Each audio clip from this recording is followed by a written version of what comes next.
The Night at Dawn. Chapter 9. Under the Moon. Jack froze. "It's him," Annie whispered. The knight held out his gloved hand. "Come on, Jack," Annie said. "Where are you going?" said Jack. "He wants to help us," said Annie. "How do you know?" "I can just tell," said Annie. Annie stepped toward the horse. The knight dismounted. The knight picked Annie up and put her on the back of his horse. "Come on, Jack," she called. Jack moved slowly toward the knight. It was like a dream. The knight picked him up too. He placed Jack on the horse, behind Annie. The knight got on behind them. He slapped the reins. The black horse cantered beside the moonlit waters of the moat. Jack rocked back and forth in the saddle. The wind blew his hair.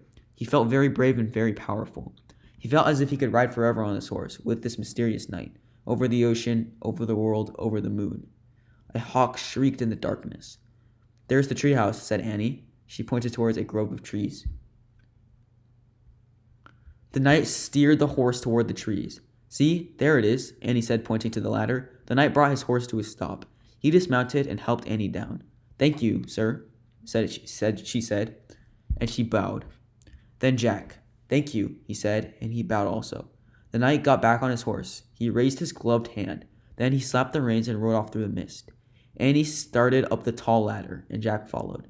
They climbed into the dark treehouse and looked out the window. The knight was riding toward the outer wall. They saw him go through the outer gate. Clouds started to cover the moon again. For a brief moment, Jack thought he saw the knight's armor gleaming on the top of a hill beyond the castle. The clouds covered the moon completely, and a black mist swallowed the land. "He's gone," whispered Annie. Jack shivered in his wet clothes as he kept staring at the blackness. "I'm cold," said Annie. "Where's the Pennsylvania book?" Jack heard Annie fumble in the darkness. He kept looking out the window. "I think this is it," said Annie. I feel a silk bookmark." Jack was only half listening. He was hoping to see the knight's armor gleam again in the distance. "Okay, I'm going to use this," said Annie, "because I think it's the right one. Here goes. Okay, I'm pointing. I'm going to wish. I wish we could go to Frog Creek." Jack heard the wind begin to blow, softly at first. "I hope I pointed to the right picture in the right book," said Annie.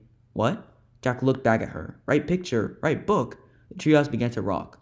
The wind got louder and louder. "I hope it wasn't the dinosaur book," said Annie. "Stop!" Jack shouted at the treehouse. Too late. The treehouse started to spin. It was spinning and spinning. The wind was screaming. Then, suddenly, there was silence. Absolute silence.